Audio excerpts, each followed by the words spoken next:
Pentagon के chief पेट हेग्सेथ, जिन्हें Trump ने इस अहम जिम्मेदारी पर फाइज किया है, उन्होंने ईरान के हवाले से सख्त मौक़िफ़ इख्तियार करते हुए इसे आखिरी वार्निंग करार दिया है। उनका कहना है कि अगर तयशुदा मुआहदे की शराइत पर मुकम्मल अमल दरामद न किया गया तो फिर हालात बहुत ज़्यादा ख़राब हो सकते हैं।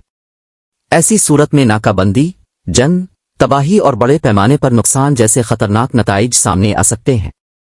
अब सबसे बड़ा सवाल यह है, जो इस वक्त अमरीकी मीडिया में मुसलसल ज़ेर बहस है, कि आखिर ट्रंप इस पूरे मामले पर खामोश क्यों है और वो बराह रास्त कोई वाज़े जवाब क्यों नहीं दे रहे। मुख्तलिफ हल्के ये सवाल उठा रहे हैं कि माजी में ओबामा ने भी ईरान को अरबों डॉलर दिए थे, तो क्या अब ट्रंप भी इसी तरह कोई नया फैसला करेंगे या नहीं। असल बहस ये चल रही है कि एक मुमकिना मुआहदे के तहत ईरान को तकरीबन 300 अरब डॉलर मिलने की बात हो रही है। ये रकम कोई एक मुल्क नहीं देगा, बल्कि खलीजी ममालिक, खुसूसन कतर समेत मुतअद्दिद ममालिक इसमें हिस्सा डाल सकते हैं। अगर वाकई ऐसा होता है तो ये रकम एक बड़े इक्तिसादी मंसूबे के तहत मरहला वार दी जाएगी। ये भी कहा जा रहा है कि अगर खित्ते में जंग की कैफियत बरकरार रहती है तो कोई भी सरमायाकारी या तरक्कियाती मंसूबा कामयाब नहीं हो सकेगा।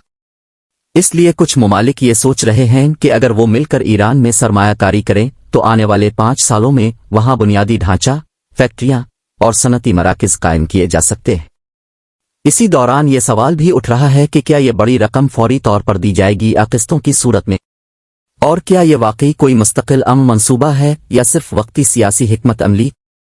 अब तक की सूरत हाल यही जाहिर करती है कि खलीजी ममालिक इस पूरे मामले में मोहतात अंदाज इख्तियार कर रहे हैं, क्योंकि किसी भी बड़ी जंग तनाज़े की सूरत में पूरे खित्ते की मईशत मुतासिर हो सकती है। जरनामी में कतर का किरदार भी इंतहाई अहम समझा जा रहा है। कहा जा रहा है कि कतर इस मामले में मरकजी हैसियत रखता है, क्योंकि खित्ते में होने वाले कई बड़े सिफारती और माशी मुआहिदों में इसी की सालसिया शिरकत शामिल रही है। कतर पर पहले भी हमले हो चुके हैं और यह हकीकत भी सामने है कि जंगी हालात में कोई भी मुल्क मुकम्मल तौर पर महफूज नहीं रहता, चाहे इसके पास जदीद दिफाई निज़ाम क्यों ना हो।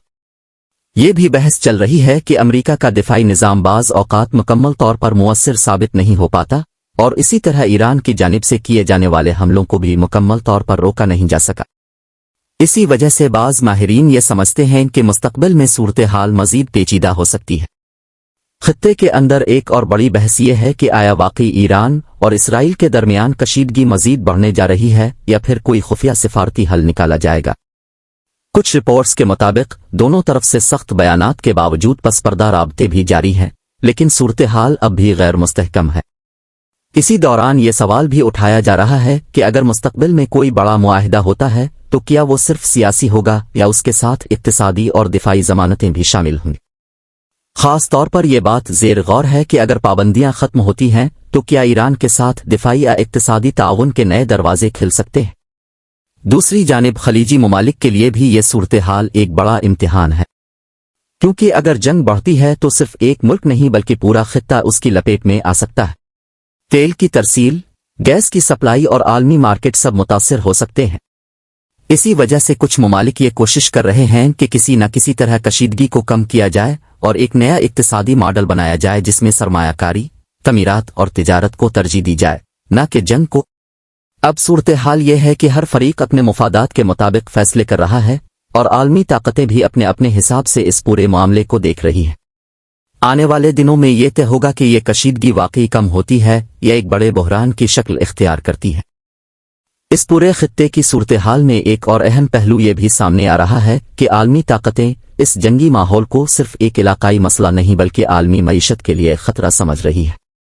खास तौर पर यूरोप इस बात से शदीद परेशान है कि अगर ईरान और उसके गिरदोनवा में कशीदगी बढ़ती है तो तेल और गैस की सप्लाई चीन मुकम्मल तौर पर मुतासिर हो सकती है, जिसका बड़ा रास्त असर यूरोपीय मईशत पर पड़ेगा।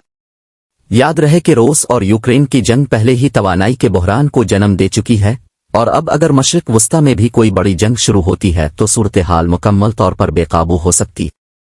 इसीलिए यूरोपीय ममालिक मुसलसल कोशिश कर रहे हैं कि किसी तरह मशरिक वस्ता में अमन कायम रहे और मजीद कोई बड़ा महाज न खिले।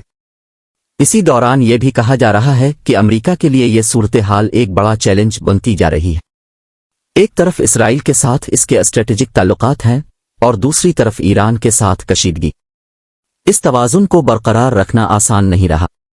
बाज़ तज्ज़ियाकारों के मुताबिक अमरीका की पोजीशन पहले जैसी मजबूत नहीं रही اور اسے مختلف محاذوں پر ایک ساتھ دباؤ کا سامنا ہے۔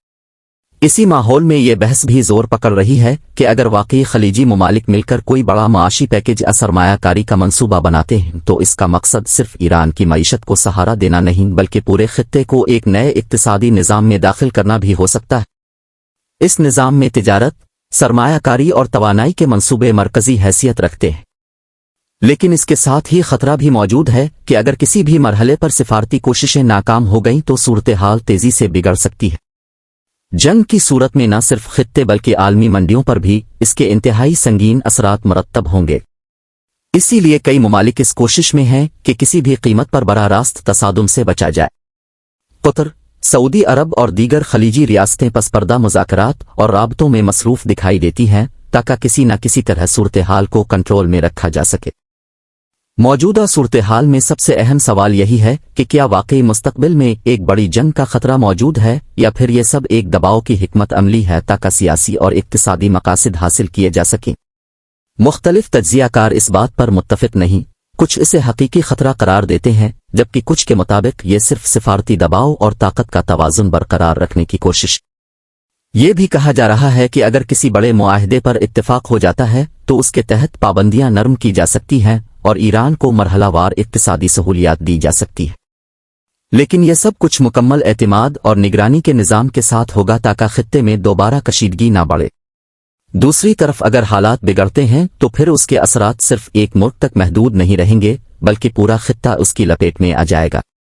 تیل کی قیمتوں میں شدید اضافہ، عالمی مارکیٹ میں عدم استحکام اور سرمایہ کاری میں کمی جیسے مسائل پیدا ہو سکتے ہیں۔ اسی وجہ سے عالمی طاقتیں اس کوشش میں ہیں کہ کسی بھی صورت میں براہ راست تصادم سے بچا جائے، چاہے اس کے لیے انہیں پس پردہ مذاکرات، خفیہ معاہدے یا اقتصادی پیکیجز ہی کیوں نہ استعمال کرنے پڑیں۔ اصل مقصد صرف ایک ہے، خطے کو مکمل تباہی سے بچانا۔ اس تمام صورتحال میں عوامی سطح پر بھی بے چینی بڑھ رہی ہے کیونکہ ہر طرف مختلف افواہیں اور خبریں گردش کر رہی ہیں۔ میڈیا میں مسلسل بحث جاری ہے اور ہر نئی خبر صورتحال کو مزید پیچیدہ بنا دیتی ہے۔ آخر میں یہی کہا جا سکتا ہے کہ یہ پورا معاملہ ایک نازک موڑ پر کھڑا ہے۔ ایک طرف امن اور ترقی کی امیدیں ہیں اور دوسری طرف جنگ اور تباہی کا خطرہ۔ آنے والے دن ہی فیصلہ کریں گے کہ یہ خطہ کس سمت جاتا ہے، استحکام کی طرف یا ایک نئے بحران کی طرف۔